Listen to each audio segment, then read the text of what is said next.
오늘 강림절 우리 말씀 묵상 첫째 날인데요. 고린도후서 5장 17절의 말씀으로 은혜를 나누겠습니다. 오늘 말씀 보면 그런즉이라는 말로 이제 성경 말씀 시작합니다. 그런즉이라는 말은 앞에 있는 내용과 이 뒤의 말씀을 이어주는 단어가 그런즉이거든요. 그래서 그런즉이라고 하는 이 말이 뜻하는 의미는 앞에 나오는 14절, 15절에 이제 반복되어 나오는 그 말씀의 내용입니다. 14절에 보면 우리가 생각하건대 한 사람이 모든 사람을 대신하여 죽었은즉 이렇게 되어 있고요. 15절에도 보면 그가 모든 사람을 대신하여 죽으심은 이렇게 되어 있습니다. 똑같죠, 그죠? 즉 예수님께서 모든 사람의 죄를 지고 대신 죽으셨습니다. 이를 통해서 모든 사람의 죄를 용서해 주셨습니다. 이것이 바로 그런즉이라는 뜻입니다. 그 다음 보면 그런즉 누구든지 그리스도 안에 있으면 새로운 피조물이라 이렇게 말씀했는데요. 이제 그리스도 안에 있다는 말은 예수님을 믿는다는 말입니다. 즉 예수님께서 앞에 그런즉의 내용처럼 내 죄를 지고 십자가에 죽으셨다고 하는 것을 믿는 겁니다. 그것을 믿는 누구든지라는 말이거든요. 자, 여러분의 누구든지에 여러분도 포함되시나요? 예수님께서 내 죄를 위해 죽으셨다고 하는 거 여러분 믿으십니까? 이 누구든지에 포함된다면 누구든지 새로운 피조물이라고 하는 겁니다.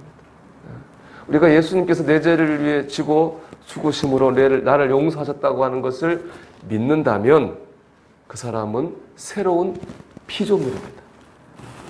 그러면 새로운 피조물이라고 하는 것이 무엇인가? 제가 예전에 이제 공부했던 성경 공부책에 보면은 새로운 피조물에 대한 보기 4개를 주고 답을 찾는 그런 부분이 있어요. 그 보기 4개가 이렇습니다. 첫째는 새로운 각오, 두 번째는 더욱 개발된 인격, 세 번째는 발전된 삶이나 능력, 네 번째는 새로운 영적 탄생. 이건 몇 번이 답일까요? 4번이 답이죠. 여러분 새로운 피조물 된다고 하는 것은 내가 뭘 각오했다는 게 아닙니다. 내가 인격이 좀 더 좋아졌다는 뜻도 아닙니다. 내 삶의 환경이 좋아졌다든지 내가 능력이 있어졌다는 뜻도 아닙니다. 새로운 피조물 됐다고 하는 건 뭐냐? 영적으로 새로운 사람으로 태어났다는 것입니다. 이것이 바로 새로운 피조물입니다. 우리가 예수님을 믿으면 뭐 좀 좋아지거나 좀 나아지는 게 아니에요. 전혀 다른 사람으로 거듭나게 됩니다. 그것이 바로 새로운 피조물입니다. 그러면 영적으로 새롭게 태어난 사람이 어떤 사람인가 이걸 보여주는 말이 바로 그 뒤에 나오는 이전 것은 지나갔으니 보라 새 것이 되었도다 라는 구절입니다. 이전 것이 지나갔다는 말은 첫째로 이전에 우리 안에 있던 죄가 다 사라졌다는 말입니다. 예수님께서 내 죄를 위해 죽어주심으로 지금까지 우리 안에 있던 모든 죄가 다 없어지고 사라지게 되었습니다. 두 번째, 이전 것은 지나갔다는 말은 내 신분이 달라졌다는 겁니다. 이전에는 지옥 갈 죄인이었는데 이제는 구원받은 하나님의 자녀가 되었습니다. 물론 이전에 죄가 사라졌다고 해가지고 우리가 앞으로 전혀 죄를 짓지 않는다 이런 뜻은 아닙니다. 우리가 앞으로도 잘할 때도 있고 못할 때도 있을 겁니다. 하지만 그럼에도 불구하고 우리의 신분은 구원받은 하나님의 자녀입니다. 그전에는 죄인이었잖아요. 이제는 구원받은 하나님의 자녀가 좀 잘하는 거고 구원받은 하나님의 자녀가 좀 못하는 게 되는 것입니다. 정리하면 예수님께서 내 죄를 지고 죽으셨고 이를 믿는 사람은 영적으로 거듭난 새 사람입니다. 그는 이전에 죄에 대해 용서를 받았고 구원받은 하나님의 자녀가 되었습니다. 용서받고 구원받은 하나님의 자녀, 이것이 오늘 본문이 우리에게 말씀하시는 거예요. 하나님이 우리를 그렇게 봐주신다는 거예요. 하나님이 우리를 용서받고 구원받은 하나님의 자녀로 인정해 주시고 봐주신다는 거죠. 자, 여러분은 여러분 어떻게 보고 있습니까? 여러분 자신 어떻게 평가하고 있습니까? 난 이것도 잘하고 저것도 못하고. 세상은 여러분 어떻게 보고 있습니까? 평가할 수 있겠죠. 그런데 내가 날 어떻게 보든 세상이 날 어떻게 보든 하나님이 보시는 건 무엇입니까? 용서받은 하나님의 자녀, 용서받고 구원받은 하나님의 자녀로 하나님께서 우리를 봐주신다는 겁니다. 하나님 보시는 게 제일 정확한 것이죠. 그렇기 때문에 우리는 어떤 상황에서도 용서받고 구원받은 하나님의 자녀로 살아야 됩니다. 인간적으로 내 자신에 대해서 어떤 낭망하는 마음이 들든지 세상에 나를 어떻게 공격하든지 우리의 중심에는 나는 용서받고 구원받은 하나님의 자녀야. 이 중심이 있어야 됩니다. 그럴 때 우리는 세상이 알 수도 없고 줄 수도 없고 빼앗아갈 수도 없는 기쁨과 평안과 힘과 능력을 공급받으며 살 수 있습니다. 사랑하는 여러분, 오늘 우리가 용서받고 구원받는 하나님의 자녀로 꼭 살아가시기를 주의 이름으로 축복합니다. 그러기 위해서 중요한 것은 용서의 은혜를 붙잡는 거예요. 그런 적을 믿는 거죠. 1898년에 미국의 시카고의 한 노동자 계급 가정에서 10남매 중에 8째로 태어난 데이지라는 여성이 있었습니다. 그의 아버지는 아주 술주정뱅이에다가 아주 폭력적인 사람. 술만 먹으면 애들을 때리고 부인을 때렸어요. 그럴 때마다 그 데이지는 아버지를 증오했습니다. 그리고 늘 마음속으로 결심했습니다. 나는 절대로 아버지처럼 살지 말아야지. 그런 생각했습니다.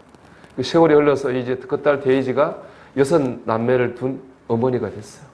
그녀는 자기 아버지처럼 살지 않으려고 술은 입에도 대지 않았습니다. 아주 자신에게 엄격한 삶을 살았는데 자신에게만 엄격한 게 아니라 자녀에게도 엄격했어요. 자녀가 조금만 잘못하면 욕을 하고 매를 들었습니다. 혹시 자녀의 모습 속에서 아버지의 모습이 조금이라도 보이는 거 있으면 용납하지 않았습니다. 그런 데이지 밑에 자란 그의 딸 마가렛은 그런 어머니 보면서 나는 절대로 우리 어머니처럼 되지 말아야 되겠다 결심했어요.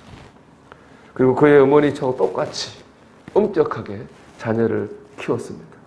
어머니의 엄격하게 질린 마가렛의 아들 마이클은 가출을 했어요. 대마초와 환각에 빠져들게 됐습니다. 마가렛은 결혼을 3번이나 했지만 모두 다 실패했습니다. 여러분 보십시오.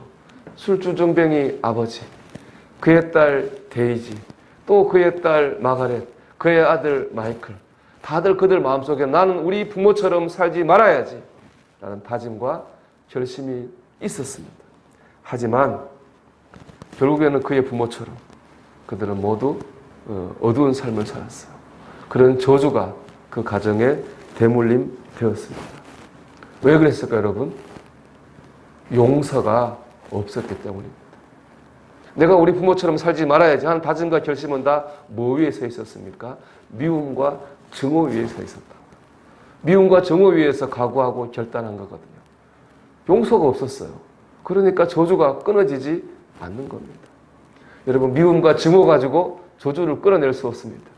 인간적인 각오와 결단으로도 죄의 저주를 끊어낼 수 없습니다. 죄의 저주는 오직 용서의 은혜가 있을 때만이 죄의 저주가 끊어지게 됩니다. 내가 기쁘게 살겠다 마음 먹는다고 기쁘게 살 수 있는 것이 아닙니다. 평안과 힘을 외친다고 해서 평안과 힘이 주어지는 것이 아닙니다. 주님께서 내 죄를 지고 죽으셨고 나를 용서하셨고 나를 사랑하신다는 사실을 묵상하고 그것을 내가 믿고 붙들 때에 우리 안에 있는 죄의 저주가 끊어집니다. 미움의 저주가 끊어집니다. 두려움의 저주가 끊어지는 거예요. 낮은 자존감의 저주가 끊어지게 됩니다. 그렇기 때문에 오늘 우리는 누가 뭐라고 해도 심지어 내가 나를 어떻게 스스로 나를 공격하는 한이 있다 할지라도 내 중심에 나는 용서받고 구원받은 하나님의 자녀야 라는 중심이 있어야 됩니다. 그럴 때 오늘 우리는 죄의 저주를 끊어내고 하나님 은혜 가운데 살게 될 것입니다. 더 나아가 그 사랑으로 다른 사람을 용서할 때 더 풍성한 은혜를 누리게 될 것입니다. 여러분, 누구든지 그리스도 안에 있으면 새로운 피조물입니다. 이전 것은 지나갔으니 새 것이 되었습니다. 여러분, 오늘 이 말씀 붙잡고 용서받고 구원받은 하나님의 자녀라고 하는 중심 붙들고 살아가는 하루가 되시기를 주님의 이름으로 축원합니다.